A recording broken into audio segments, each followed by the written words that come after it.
Hello everyone, कैसे हैं आप सब। एक बार पुनः शिव कोचिंग क्लासेस पर स्वागत है। क्लास 12 केमिस्ट्री में एक नया चैप्टर स्टार्ट करें बच्चों, चैप्टर नंबर 4, जिस चैप्टर का नाम है डी और एफ ब्लॉक के तत्व, जिसमें आज आप लोग डी ब्लॉक के तत्वों के बारे में यहाँ पर देखने वाले हैं। डी ब्लॉक के जो तत्व हैं बच्चों, उनको पूरा याद करना है। यहाँ से क्वेश्चन कैसे आता है इस पर भी हम चर्चा करेंगे। और मुख्य रूप से इस चैप्टर में क्वेश्चन जो पूछा जाता है डी ब्लॉक के तत्वों के फिजिकल प्रॉपर्टी से, यानी भौतिक गुण से क्वेश्चन हमेशा हर वर्ष आपको देखने को मिलेगा। बाकी आप लोगों को सिलेबस तो पता ही होगा बच्चों, न्यू एनसीईआरटी के ही अकॉर्डिंग हम पढ़ाते हैं। देख सकते हैं यहां पर आप लोग चैप्टर नंबर जो 4 है न्यू एनसीईआरटी के अकॉर्डिंग बच्चों, डी और एफ ब्लॉक के जो तत्व है बच्चों, है ना। जैसे आप लोग यदि एमपी बोर्ड से हैं, सीजी बोर्ड से हैं, यूपी बोर्ड से हैं, राजस्थान बोर्ड से हैं, तो हर जगह न्यू एनसीईआरटी लागू हो चुका है। बिहार बस में भी ओल्ड एनसीईआरटी है जिसमें चैप्टर नंबर 8 होगा, और बाकी हर जगह चैप्टर नंबर 4 है बच्चों, डी और एफ ब्लॉक के एलिमेंट्स। तो इसी को हम बात करेंगे बच्चों। डी ब्लॉक के जो तत्वों को रखा गया है वर्ग 3 से 12 तक के बीच में बच्चों, जिसमें चारों दीर्घ आवर्त में डी कक्षक में, मतलब चारों दीर्घ आवर्तों में डी कक्षक भरे जाते हैं। एफ ब्लॉक के तत्व वे हैं जिनमें दीर्घ आवर्तों में 4f और 5f कक्षक उत्तरोत्तर भरे जाते हैं। इन्हें आवर्त सारणी के नीचे एक अलग खंड में रखा गया है। डी एवं एफ ब्लॉक के तत्व क्रमशः संक्रमण और आंतरिक संक्रमण तत्व कहते हैं। बिल्कुल निश्चिंत रहे, हम बात करेंगे बढ़िया बेसिक से। अभी तो ये सिर्फ है ना एक छोटा सा डेमो है भाई, वो अक्षर नहीं दिखता होगा। एनसीईआरटी का बुक बहुत छोटा छोटा लिखा रहता है बच्चों, हम बात करेंगे पूरा डीप में, चिंता ना करें। चलिए पीरियडिक टेबल को आप लोग थोड़ा समझिए। देखिए हम पूरा इस पीरियडिक टेबल को अध्ययन नहीं करेंगे, जो हमारे सिलेबस में उसी की बात करेंगे। यदि हम पीरियडिक टेबल में देखते हैं बच्चों, यानी जो आवर्त सारणी है, इसमें जो पहला और दूसरा समूह है बच्चों, ये जो पहला समूह और दूसरा समूह है, ये जो बच्चों पहला समूह और दूसरा समूह है, ये एस ब्लॉक है बच्चों। कौन सा ब्लॉक है? एस ब्लॉक है। कौन सा ब्लॉक है? एस ब्लॉक है। जो आपका तीसरा समूह है, चौथा, पांचवा, छठा, कहां तक है बच्चों? 12 तक है। मतलब ये जो आपका बच्चों 3 से लेकर के 12 तक के जो समूह है, इसी को बोलते हैं बच्चों हम डी ब्लॉक। क्या बोलते हैं बच्चों? यदि क्वेश्चन ऑब्जेक्टिव में पूछा जाए कि डी ब्लॉक की तत्वों को समूह में कहां से कहां तक रखा गया है, तो पहला ऑब्जेक्टिव क्वेश्चन आपसे बनेगा कि आधुनिक आवर्त सारणी में बच्चों डी ब्लॉक के तत्वों को समूह 3 और समूह 12 के बीच रखा गया है। यानी समूह 3 से लेकर के बच्चों जो आपका वर्ग है, वर्ग को ही समूह बोलते हैं, ठीक है ना। वर्ग 3 से वर्ग 12 तक के तत्वों को हम डी ब्लॉक के तत्वों के नाम से जानते हैं। यानी पूरे पीरियडिक टेबल में, पूरे आधुनिक आवर्त सारणी में समूह 3 से बच्चों समूह 12, यानी समूह 3, 4, 5, 6, समूह 3 से समूह 12 तक रखा गया है। ये डी ब्लॉक का तत्व है। अच्छा, तो ये बाद वाला तत्व कौन सा है भाई? ये जो बाद वाले जो हमारे पास एलिमेंट्स हैं, वो कौन से एलिमेंट्स हैं सर? तो ये जो आपका 13 नंबर में, फिर 14 है बच्चों, फिर 15 है, फिर 16 है, फिर 17 है, फिर 18 है, ये आपका जो बच्चों पी ब्लॉक एलिमेंट्स है। कौन सा? P block. अच्छा, डी के ही बीच से निकाल करके एफ ब्लॉक को अलग से व्यवस्थित कर दिया गया, जिसे 4f श्रेणी और 5f श्रेणी के नाम से जानते हैं, जिसको पीरियडिक टेबल के नीचे व्यवस्थित कर दिया गया बच्चों। इतना क्लियर है कि आधुनिक आवर्त सारणी को 4 भागों में बांटा गया है। SPDF आधुनिक आवर्त सारणी को कितने भागों में बांटा गया है?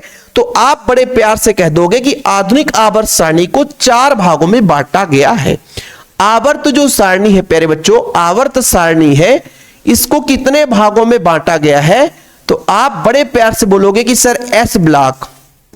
क्या?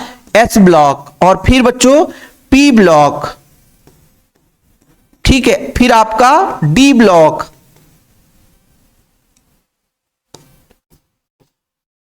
और आपका एफ ब्लॉक, ठीक है। समूह की बात करें, समूह की बात करें तो बोलोगे सर इसमें जो समूह है 1 और 2 है, ठीक है। पी ब्लॉक में 13 से 18 तक है। समूह की बात करें बच्चों, समूह की बात कर रहे हैं, इसमें बच्चों 3 से कितना है? 3 से 11 है। टोटल बच्चों 10 समूह है, 10 वर्ग में रखा गया है। एफ ब्लॉक को बच्चों अलग से व्यवस्थित करके रखा गया है। डी ब्लॉक के तत्वों के बीच से ही निकाल करके एफ ब्लॉक को अलग से संयोजित किया गया है। इतना क्लियर। अब थोड़ा सा इलेक्ट्रॉनिक विन्यास आपको मैं बता देता हूं, हो सकता है 11th क्लास में जो बच्चा इलेक्ट्रॉनिक विन्यास ना पढ़ा हो तो उससे याद ना हो, तो इस स्थिति में इलेक्ट्रॉनिक विन्यास की बात करते हैं। तो इलेक्ट्रॉनिक विन्यास में इसका इलेक्ट्रॉनिक विन्यास जो होता है ns में बच्चों 1 से 2 इलेक्ट्रॉन होता है। जब हम p की बात करते हैं तो आपका बच्चों np होता है जिसमें 1 से 6 इलेक्ट्रॉन और ns में आपका 2 इलेक्ट्रॉन होता है।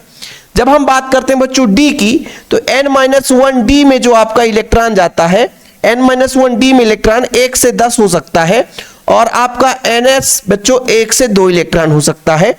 इसके बाद जब हम p ब्लॉक में इलेक्ट्रॉनिक विन्यास देखते हैं तो n-2 है बच्चों, इसमें f में 1 से 14 इलेक्ट्रॉन हो सकता है। n-1 जो d होता है ना प्यारे बच्चों, इसमें 0 से 1 इलेक्ट्रॉन, इससे ज्यादा होता नहीं है। n जो आपका बच्चों, इसके बाद जो आपका बाह्यतम कोष Np है ना, Np है, इसमें टोटल 6 इलेक्ट्रॉन होता है और Ns बच्चों इसमें 2 इलेक्ट्रॉन होता है। ये आपका इलेक्ट्रॉनिक विन्यास है। थोड़ा सा एक बार चेकआउट करके क्लियर कर देता हूं कि हाँ यही है, बिल्कुल यही है। ठीक है, चीजें क्लियर बच्चों, n-1 ठीक है, चलो इतना क्लियर। और कुछ बुक में तो ये भी नहीं रहता है, इसको भी नहीं लिखा जाता है तो भी चल जाता है, ठीक है, क्योंकि n-1 p में भी तो रहता है सर, तो इसलिए आप लोग बच्चों इसको न लिख करके इतना भी लिख दोगे ना तो भी चल जाएगा। मान लीजिए कुछ बुक में इसको नहीं लिखा जाता है, इसको ना लिखा हुआ मिले तो भी चल जाएगा, है ना, ये रहता है तो भी आप लोग परेशान मत होना, ये चीज बच्चों, ठीक है। बोलो बाकी कोई दिक्कत नहीं है सर, क्योंकि बाह्यतम कोष की बात आती है तो बाह्यतम कोष में अपना ये चीज रहता है। बाकी अंदर जो अपना जो n-1p है इसमें भी 6 इलेक्ट्रॉन रहते हैं। तो इलेक्ट्रॉनिक विन्यास बच्चों चीजें क्लियर है यहां तक। हाँ, इसको स्क्रीनशॉट ले लो, थोड़ा सा आप लोग स्क्रीनशॉट ले सकते हो, ठीक है, स्क्रीनशॉट ले सकते हो बच्चों आप लोग। p6d में 1 से 2 इलेक्ट्रॉन, ns में, अच्छा ns में तो भाई हाँ ns में 2 इलेक्ट्रॉन रहता है। अच्छा यहाँ पे थोड़ा सा सुधार कर लो, सुधार मैं इसलिए कर देता हूं नहीं तो दिक्कत हो जाए आपका। इसको थोड़ा सा आप एक काम करो, इसको थोड़ा सा और आगे बढ़ाओ, यहाँ पे लिख देते हैं ना, क्योंकि भाई साहब n-1 जो p है ना, p में 6 इलेक्ट्रॉन पूरे रहेंगे। चलो ठीक है, लिख लो, कोई दिक्कत नहीं है। अब कभी कभी ऐसा रहता है कि डायरेक्ट इसको अपन क्या कर देते हैं, देखो मैं आपको बताता हूं कैसे कैसे लिखा रहता है।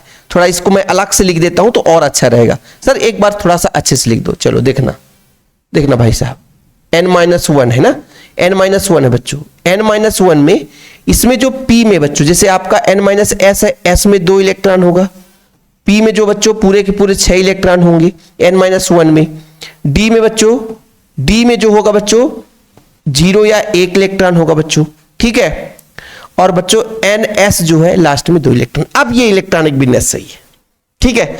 n-1 s में 2 पूरे होंगे, p में 6 पूरे होंगे, d में 0 से 1 होगा बच्चों और ns 2 होगा।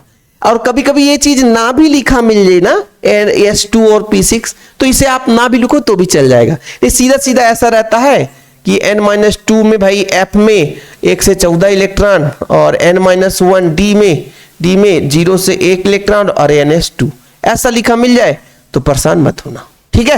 ये चीज लिख लो भाई, अब क्लियर है, ठीक। तो ये इलेक्ट्रॉनिक विन्यास, और इसमें से ये 2 इलेक्ट्रॉनिक विन्यास आपको लिखना ही पड़ेगा, याद करना ही पड़ेगा, क्योंकि भाई साहब एग्जाम में डी ब्लॉक और एफ ब्लॉक से ही क्वेश्चन पूछा जाएगा, क्योंकि आप 12th क्लास का स्टडी कर रहे हो, ठीक बच्चों, इतना क्लियर है। चलिए अब हम बात करेंगे केवल डी ब्लॉक के ही तत्वों के बारे में बात करेंगे, क्योंकि क्वेश्चन कैसे आता बच्चों कि डी ब्लॉक के तत्वों को कितने श्रेणी में बांटा गया है। तो डी ब्लॉक के तत्वों को 4 श्रेणी में बांटा गया है, ठीक बच्चों। यहां पर देखिएगा डी ब्लॉक एलिमेंट्स है ना, डी ब्लॉक के जो तत्व है बच्चों, इसको हम कितने श्रेणी बांटेंगे। पहला आपका 3D श्रेणी, 3D श्रेणी जिसे बोलेंगे बच्चों प्रथम संक्रमण तत्व, प्रथम संक्रमण श्रेणी, संक्रमण तत्व नहीं बोलेंगे, संक्रमण श्रेणी बोलेंगे, प्रथम संक्रमण श्रेणी, ठीक है प्यारे बच्चों, यहां तक क्लियर।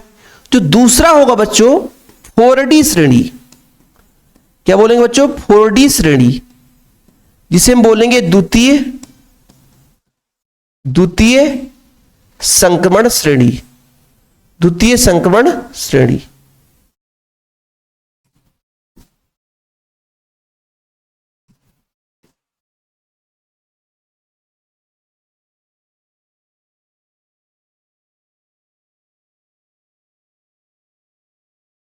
ठीक, हाँ। और फिर तीसरा होगा बच्चों 5D श्रेणी।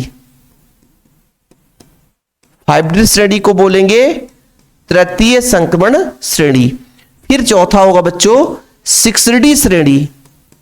6D श्रेणी को बोलेंगे चतुर्थ संक्रमण श्रेणी। ये हम संक्रमण श्रेणी को कितने भागों में बांट दिए बच्चों? 4 भागों में बांट दिए। ठीक है, 4 भागों में बांट दिए। जरा ध्यान से देखना बच्चों। देखो मैं यहां पे एलिमेंट्स का नाम बताता चलूंगा, आप लोगों को थोड़ा सा याद करते चलना है। फिलहाल अभी इसको क्लीन कर देता हूं। यदि पूछ दे कोई डी ब्लॉक के तत्वों को कहां रखा गया है, एस ब्लॉक और पी ब्लॉक के तत्वों को बीच में रखा गया है। वर्ग 3 से 12 तक के तत्वों को बच्चों डी ब्लॉक के तत्वों के नाम से जानते हैं। ठीक है, इसको अपन क्लीन कर देते हैं। देखना बच्चों, ये स्कैंडियम है, टाइटेनियम है, वेनेडियम है, chromium, manganese, iron, cobalt, nickel, copper, zinc. मतलब परमाणु क्रमांक 21 से लेकर के 30 तक के तत्वों को, मतलब परमाणु क्रमांक स्कैंडियम है ना बच्चों, स्कैंडियम जो है परमाणु क्रमांक 21 है, और जिंक तक के तत्वों को हम क्या बोलते हैं? प्रथम संक्रमण श्रेणी के नाम से जानते हैं। क्या बोलते हैं बच्चों? प्रथम संक्रमण श्रेणी के नाम से जानते हैं। तो परमाणु क्रमांक कितना बच्चों आपका? परमाणु क्रमांक मतलब यदि स्कैंडियम से जिंक तक के जो तत्व है बच्चों, जिंक तक के जो तत्व है बच्चों, वो कहलाते हैं क्या? प्रथम संक्रमण श्रेणी। या आप ऐसा लिख सकते हैं कि भाई साहब परमाणु क्रमांक 21 से लेकर के, परमाणु क्रमांक 21 से लेकर के अर्थात जिंक स्कैंडियम से लेकर के परमाणु क्रमांक 30 तक के अर्थात जिंक तक के तत्वों को हम 3D श्रेणी या तृतीय प्रथम संक्रमण श्रेणी के नाम से जानते हैं। ठीक है, कौन सी श्रेणी बच्चों? प्रथम संक्रमण श्रेणी के नाम से जानते हैं। ठीक, चलिए आगे बात करेंगे। थोड़ा सा हम बच्चों क्लीन करते चलेंगे, आप लोगों को समझाते चलेंगे, बिल्कुल परेशान मत होना। ठीक है, कहां से शुरू होता है प्रथम संक्रमण श्रेणी बच्चों? स्कैंडियम से जिंक तक खत्म हो जाता है। ध्यान रखिएगा ऑब्जेक्टिव क्वेश्चन कैसे आ जाता है। आयरन किस श्रेणी का तत्व है? तो फिर बताओगे प्रथम संक्रमण श्रेणी का तत्व है। वेनेडियम किस संक्रमण श्रेणी का तत्व है? तो आप बोलोगे प्रथम संक्रमण श्रेणी का तत्व है बच्चों। दूसरा जो संक्रमण श्रेणी बच्चों, yttrium, zirconium, niobium, molybdenum, technetium है ना, रुथेनियम बच्चों, रोहोडियम, पैलेडियम, सिल्वर, कैडमियम। देखो भाई इसका उच्चारण हो सकता है आप अलग करो, लेकिन जो हमारे टीचर ने बताया था वही उच्चारण हम कर रहे हैं। इंग्लिश का उच्चारण थोड़ा इधर उधर हो जाता है, और मैं तो क्षमा प्रार्थी हूं। हिंदी में मैं पढ़ाने वाला एक छोटा सा साथी हूं आपका भाई, और कुछ गलती से इंग्लिश में गलत वर्ड निकल जाए उसके लिए क्षमा प्रार्थी हूं। ठीक है, क्योंकि बच्चों मैं आपको बता देता हूं कि बचपन से मैं हिंदी में ही रह गया यार, मेरा वातावरण इंग्लिश में नहीं पहुंचा। और अब सीखने भी कोशिश करूं तो इतना मतलब लाइफ मतलब एक तरीके से ऐसा हो चुका है कि ना इंग्लिश में ही जा पाऊंगा, क्योंकि बीच में मतलब इधर ना उधर 2 जगह पैर रखने पे नाव क्या है डूब ही जाएगी, तो हिंदी में ही चल रहा हूं। ठीक है, तो भाई यदि इंग्लिश में थोड़ी बहुत गलती हो जाए तो क्षमा प्रार्थी बच्चों। तो यूट्रियम यानी 39 से लेकर के 48 तक बच्चों, 48 तक तो सही तो है, याद है यार, ऐसा नहीं है। ठीक है, लेकिन कभी कभी कंफ्यूजन हो जाता है कि 48 तक है कि नहीं, है ना। चलो 39 हम लोग भी ऐसे ही, हम लोग ट्रिक से याद नहीं किए, हम लोग ऐसे ही याद कर लेते हैं। Yttrium, zirconium, niobium, molybdenum, technetium, ruthenium, rhodium, palladium, silver, cadmium, बस ऐसे याद कर लेते हैं बच्चों। तो मतलब यूट्रियम से लेकर के 39 से लेकर के यूट्रियम से लेकर के बच्चों कैडमियम तक, यूट्रियम से लेकर के कैडमियम तक, यूट्रियम से लेकर के कैडमियम तक बच्चों। कहां से? यूट्रियम से लेकर के कैडमियम तक, कैडमियम तक के यानी परमाणु क्रमांक आपका 39 से। परमाणु क्रमांक बच्चों यदि मैं कह दूं, यहां पे जो परमाणु क्रमांक था, परमाणु क्रमांक यहां पे जो परमाणु क्रमांक था,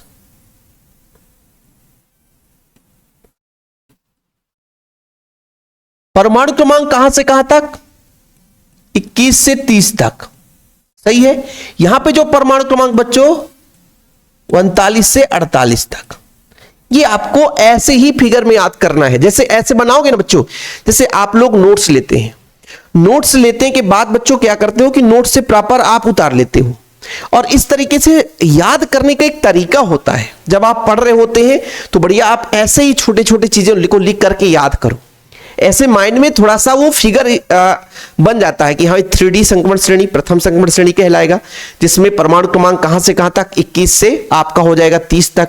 फिर आपका द्वितीय संक्रमण श्रेणी बच्चों है ना 4D श्रेणी कहलाएगा, 22 से मतलब यूट्रियम से लेकर कैडमियम तक। मैं सब कुछ बताऊंगा कि 3D 4D ही क्यों कहते हैं, बिल्कुल परेशान मत हो बच्चों, ठीक है। अभी आप बस इतना समझते चलो कि भाई साहब इनके संक्रमण श्रेणी को किस तरीके से हमने बांटा है।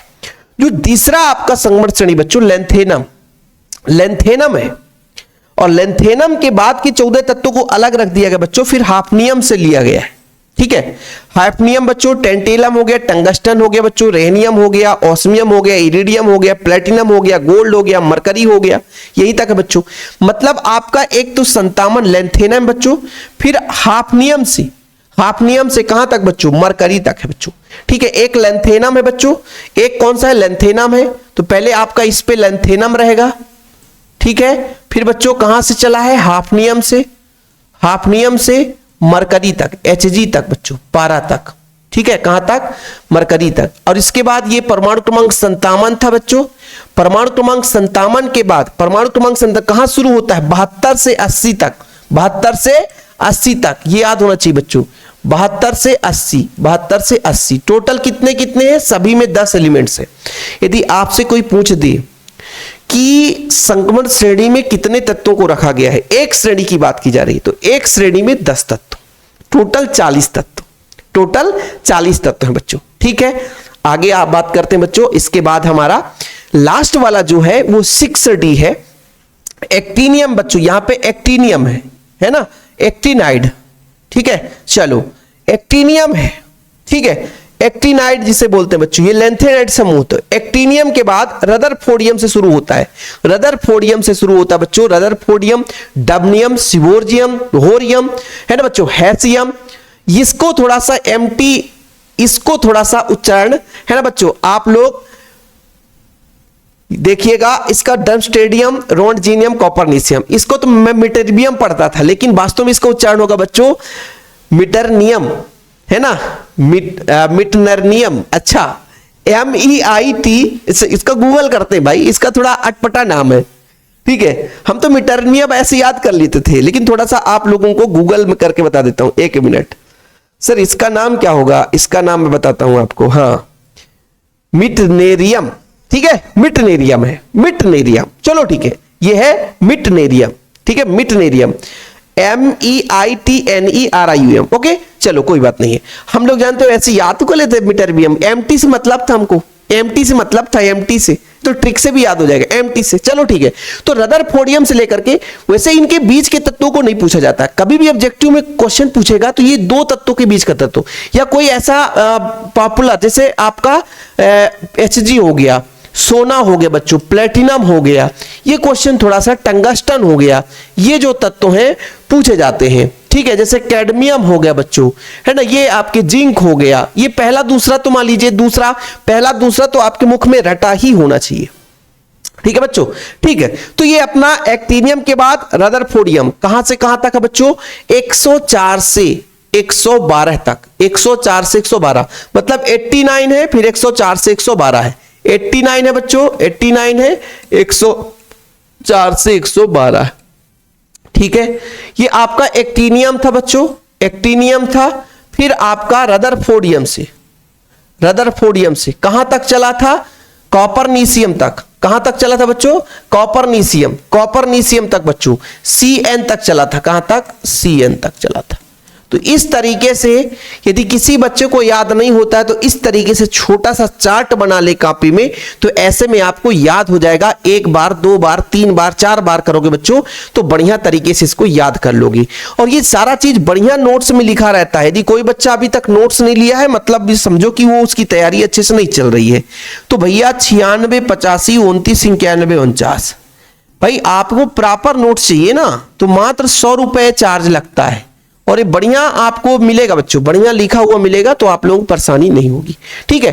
फिलहाल इतना क्लियर बच्चों, यहां तक कहानी में ट्विस्ट आया, कुछ समझ में आया कि नहीं आया, कि भाई हम डी ब्लॉक के एलिमेंट्स को 4 भागों में बांटे हैं बच्चों। एक तो आपका 3D श्रेणी, 4D श्रेणी, 5D श्रेणी, 6D श्रेणी, ध्यान रखिएगा बच्चों, ठीक है। कोई दिक्कत हो तो बताओ आप लोग। अब आगे की कहानी को शुरू करते हैं, फिलहाल इतना क्लियर है। अब हम बोलेंगे कि सर इसको 3D नाम क्यों दे दिए, 4D नाम क्यों दे दिए, है ना, क्योंकि अंतिम इलेक्ट्रॉन 3D में प्रवेश करता है। अब जिससे अपबाहु का नियम नहीं बन रहा होगा, जिससे हुंड का नियम नहीं बन रहा होगा, उससे यह समझ में नहीं आएगा। अपबाहु के नियम के आधार पर जैसे मैं स्कैंडियम की बात करता हूं, बड़े सिंपल से बात करता हूं, स्कैंडियम का परमाणु क्रमांक कितना है सर, 21 है। इलेक्ट्रॉनिक विन्यास निकालूंगा तो 1s2, 2s2, 2p6, 3s2, 3p6, 3d1, 4s2, 2 2 4 6 10 2 12 6 18 2 20 21। अंतिम इलेक्ट्रॉन कहां पर प्रवेश किया, अंतिम इलेक्ट्रॉन 3D में प्रवेश किया, इसलिए ये जो एलिमेंट है वो 3D का है। किसका बच्चों, 3D का है। अंतिम इलेक्ट्रॉन किस कक्षक में प्रवेश कर रहा है, तो डी कक्षक में प्रवेश कर रहा है बच्चों। किसमें, डी कक्षक में प्रवेश कर रहा है। ऐसे आप किसी को भी उठा लो, जैसे जिंक को उठा लो, जिंक को उठा लो, जिंक का परमाणु क्रमांक कितना बच्चों, जिंक का परमाणु क्रमांक 30 है। जिंक को उठा लो, जिंक का परमाणु क्रमांक 30 है, तो सेम रहेगा बच्चों, 1s2, 2s2, 2p6, 3s2, 3p6, 3d, 4s2 में भरने के बाद 3d में 10 जाता है। ठीक है, क्योंकि d का अंतिम इलेक्ट्रॉन n-1 d में ही प्रवेश करेगा। 1 से 10 हो सकता है, 1 से 10, और ns में बच्चों 1 से 2 इलेक्ट्रॉन हो सकता है। तो s में प्रवेश करने के बाद ही d में प्रवेश करता है, s में प्रवेश करने के बाद ही d में प्रवेश करता है। ठीक है, ये क्लियर बच्चों। तो यदि कोई पूछ दे कि भाई साहब इसे 3D श्रेणी क्यों कहा जाता है, क्योंकि ये जो 3D श्रेणी के जितने भी तत्व हैं, उन सभी तत्वों का जो अंतिम इलेक्ट्रॉन है वो डी कक्षक में प्रवेश करता है। प्यारे बच्चों, कहां प्रवेश करता है, डी कक्षक में प्रवेश करता है। ये जो यूट्रियम से लेकर के आपका कैडमियम तक के तत्व है बच्चों, यूट्रियम, जिरकोनियम, नियोबियम है, नियोबियम, मॉलिब्डेनम, टेक्नीशियम है ना बच्चों, ruthenium, rhodium, palladium, silver, cadmium, ये सारे के सारे तत्व 4D श्रेणी के तत्व हैं, द्वितीय संक्रमण श्रेणी के तत्व हैं। क्यों, क्योंकि इन सभी तत्वों के अंतिम इलेक्ट्रॉन 4D कक्षक में प्रवेश करेंगे।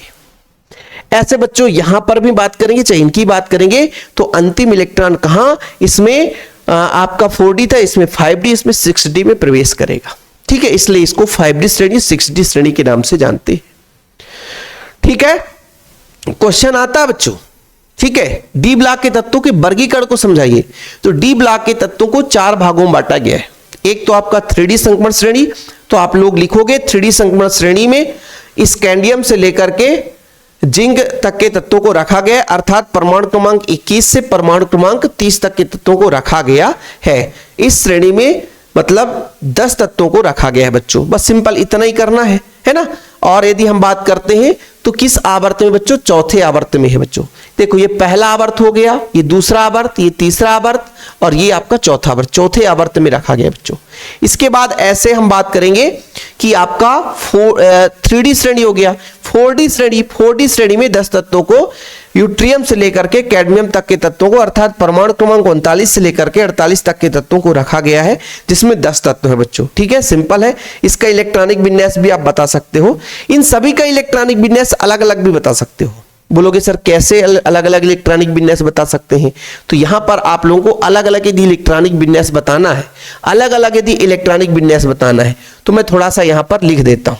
अलग अलग इलेक्ट्रॉनिक विन्यास के लिए कैसे, देखो भाई, यहां पे जो होगा, ये इसमें जो होगा बच्चों, देखो इसमें जो 3D में इलेक्ट्रॉन प्रवेश करेगा, इसका इलेक्ट्रॉनिक विन्यास 3D में प्रवेश करेगा।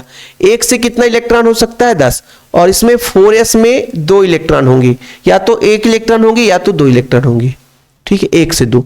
इसकी बात करते हैं बच्चों, तो ये आपका 4D में जाएगा बच्चों, 4D में, तो 4D में आपका 1 से 10 इलेक्ट्रॉन, और इसमें 5s में बच्चों 1 से 2 इलेक्ट्रॉन।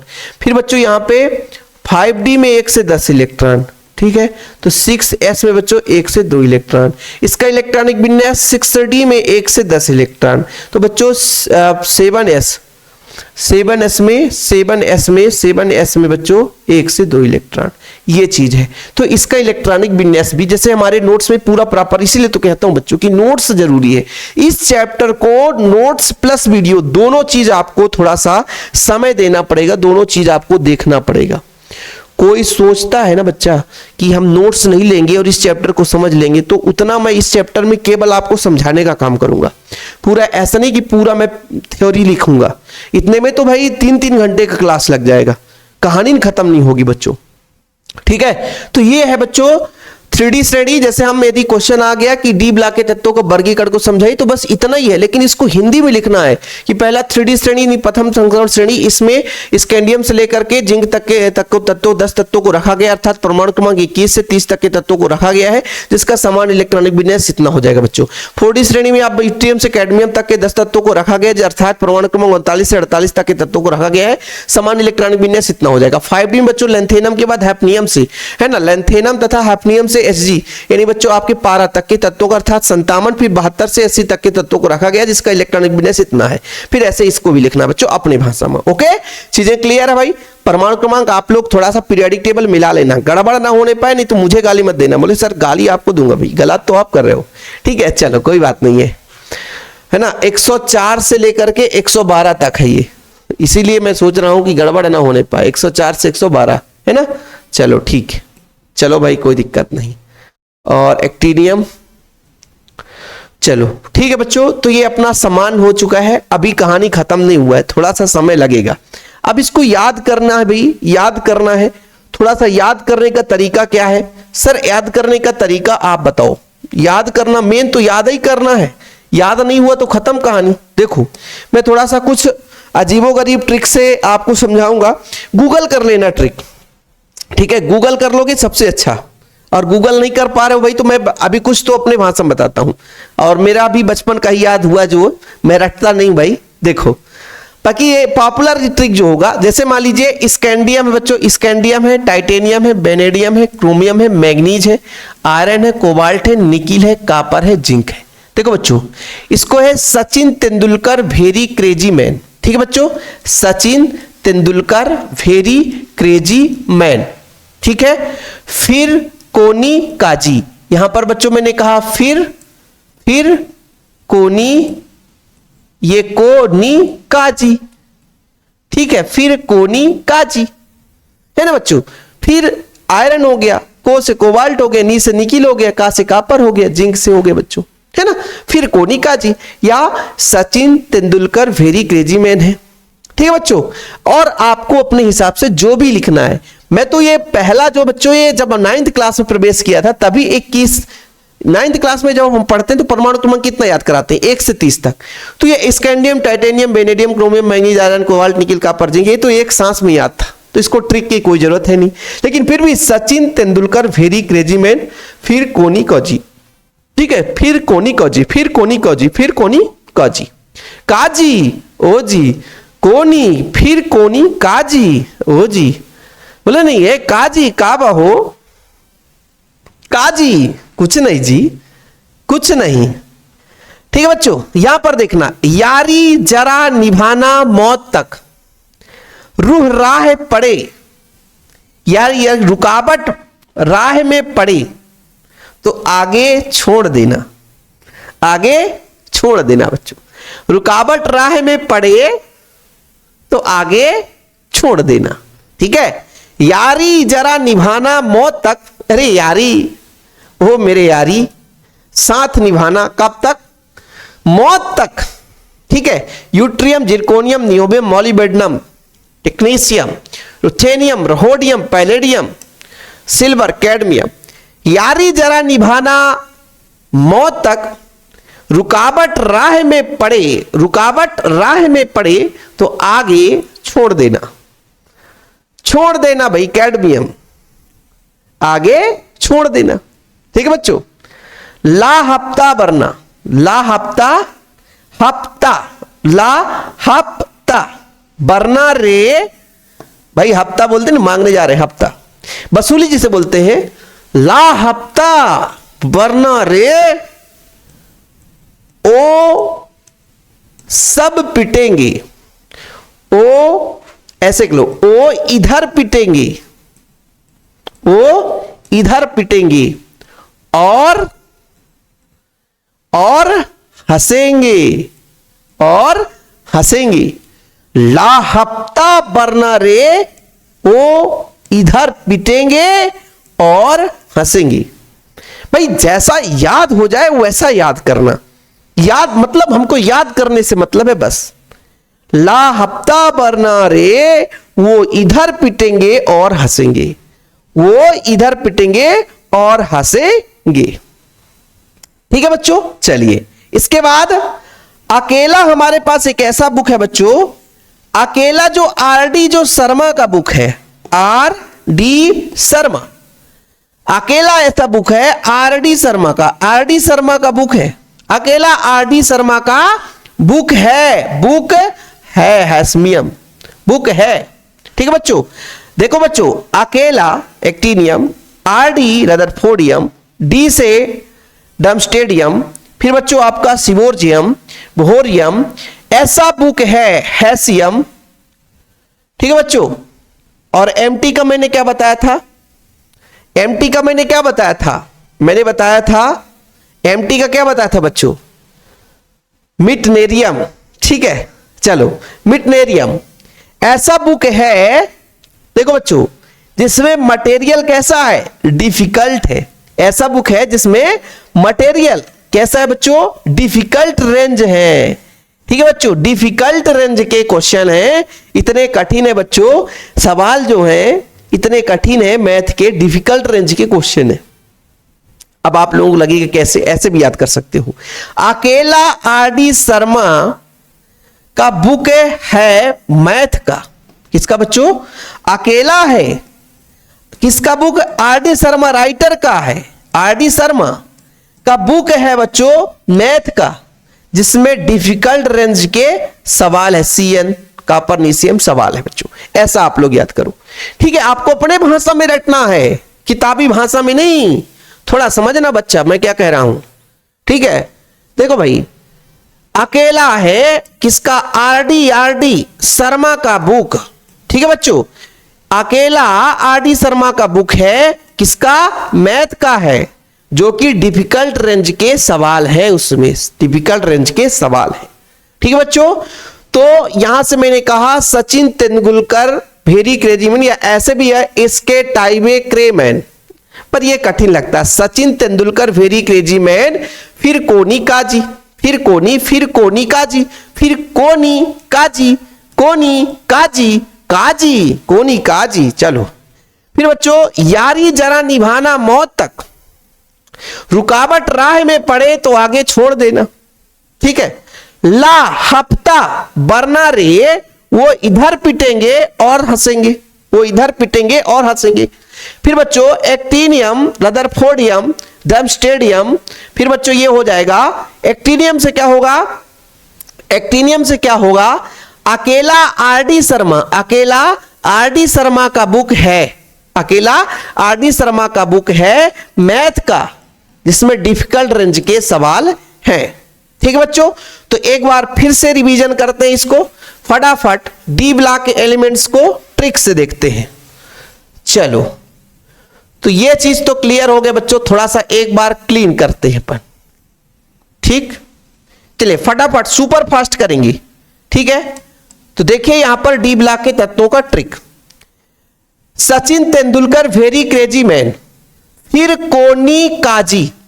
ठीक है, यारी जरा निभाना मौत तक, रुकावट राह में पड़ी तो आगे छोड़ देना, ला हफ्ता बरना रे, और इधर पिटेंगे और हंसेंगे। ला हफ्ता बरना रे, वो इधर पिटेंगे और हंसेंगे। अकेला आरडी शर्मा का बुक है, वो भी मैथ का, जिसमें डिफिकल्ट रेंज के सवाल हैं। ठीक है, फिर समझना, Sachin Tendulkar very crazy man, फिर कोनी काजी, आची कोनी काजी, यारी जरा निभाना मौत तक, रुकावट राह में पड़े तो आगे छोड़ देना, ला हफ्ता बरना रे, वो इधर पिटेंगे और हंसेंगे। अकेला आरडी शर्मा का बुक है मैथ का जिसमें डिफिकल्ट रेंज के सवाल हैं। तो ये ट्रिक हुआ बच्चों आपका डी ब्लॉक एलिमेंट्स का। बताओ याद हुआ कि नहीं हुआ? आप लोगों से याद हो जाना चाहिए। ठीक है बच्चों, तो चीजें कुछ क्लियर हुई कि नहीं हुई? अब हम आपसे थोड़ा सा एक क्वेश्चन करते हैं कि भाई संक्रमण तत्व किसे कहते हैं।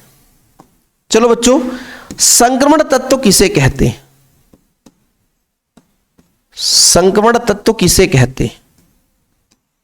संक्रमण तत्व किसे कहेंगे?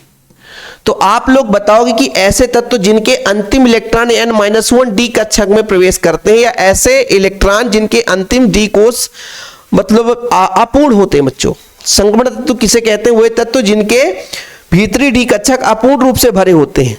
ठीक है, मैं अपने भाषा में लिख देता हूं कि ऐसे तत्व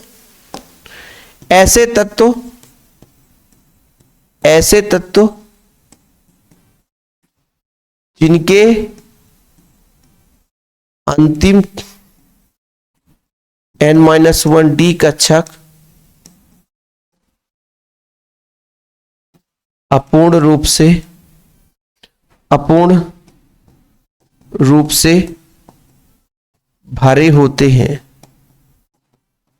भरे होते हैं,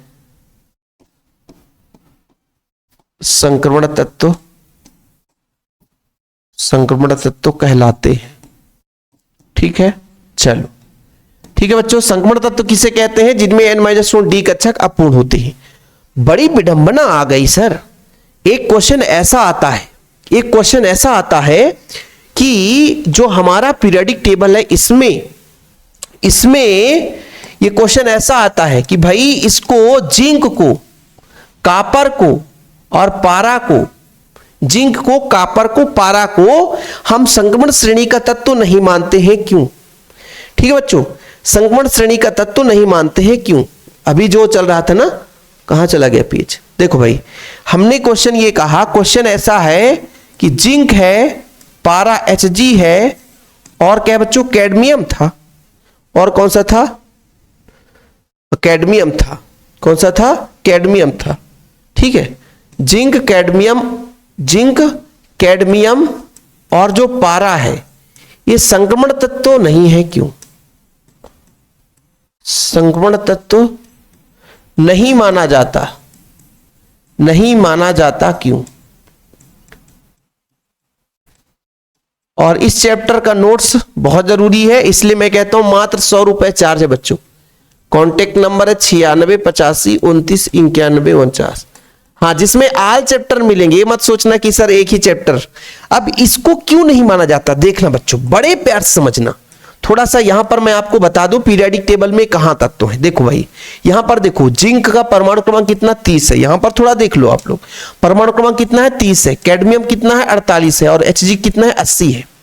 इनका जब इलेक्ट्रॉनिक विन्यास निकालोगे बच्चों, बड़े प्यार से समझना, इसको समझाने की कोशिश करूंगा। देखना बच्चों, जब मैं जिंक की बात करता हूं, परमाणु क्रमांक कितना? 30। जब आप किसका इलेक्ट्रॉनिक विन्यास निकालोगे तो 3d10 और 4s2 इलेक्ट्रॉन होगा। ठीक है बच्चों, जब हम बात करते हैं कैडमियम की, इसका 48 है। जब इसका इलेक्ट्रॉनिक विन्यास निकालोगे तो 4d10 और 5s2 इलेक्ट्रॉन आएगा बच्चों। इसके बाद जब हम Hg की बात करते हैं, कॉपर की बात करते हैं, इसका बच्चों आपका कितना है? 80 है इलेक्ट्रॉनिक विन्यास, तो 5d10 और 4s2। अच्छा, संक्रमण तत्व की परिभाषा यह कहता है कि भाई संक्रमण तत्व वही माना जाएगा जिसमें n-1 d कक्षक क्या होना चाहिए? अपूर्ण रूप से भरे होने चाहिए, अपूर्ण होना चाहिए। लेकिन बच्चों जिंक में 3d10 पूरे भरे हुए हैं, कैडमियम में 4d10 पूरे भरे हुए हैं, Hg में 5d10 पूरे भरे हुए हैं। और जब पूरे भरे हुए हैं तो हम कह सकते हैं कि इन तत्वों को हम संक्रमण तत्व नहीं मानते, इन तत्वों को हम संक्रमण तत्व नहीं मानते। तो संक्रमण तत्व क्यों किसे कहा जाता है? कि ऐसे तत्व जिनमें n-1 d कक्षक क्या होते हैं? अपूर्ण होते हैं। लेकिन जो जिंक है, कैडमियम है और Hg है, इनमें बच्चों डी कक्षक अपूर्ण है ही नहीं है, डी कक्षक पूर्ण रूप से भरे हुए हैं। इसलिए इन तत्वों को हम संक्रमण तत्व के रूप में हम नहीं मानते। ठीक है, तो इस चैप्टर में जितना भी मैं कराऊंगा वो समझाने वाला पोर्शन रहेगा, क्योंकि टाइपिस्ट हमारे पास अभी नहीं है बच्चों कि उसको हम टाइपिंग का मौका दे सके। हाँ, लास्ट में रिवीजन करा देंगे पूरा कॉपी पेन से लिख करके। तो यदि किसी बच्चे को ऐसा लगता है कि हम नोट्स नहीं बाय कर सकते, नोट्स नहीं खरीद सकते, तो लास्ट टाइम में जब हम रिवीजन कराएंगे बच्चों, तो उससे आप लोग लिख लेना, ठीक है। बाकी आप लोग तैयारी करते रहें। फिलहाल अभी के लिए इतना ही। आज का जो मैं टास्क लेकर आया था, उम्मीद करता हूं आप लोगों को करा दिया हूं और आप लोग भी इसे अच्छे से तैयार कर लेंगे। इसके बाद बच्चों आगे हम बात करेंगे, है ना, एक एक पॉइंट चर्चा करते रहेंगे। हाँ, हो सके तो इसका इलेक्ट्रॉनिक विन्यास आप लोग करना।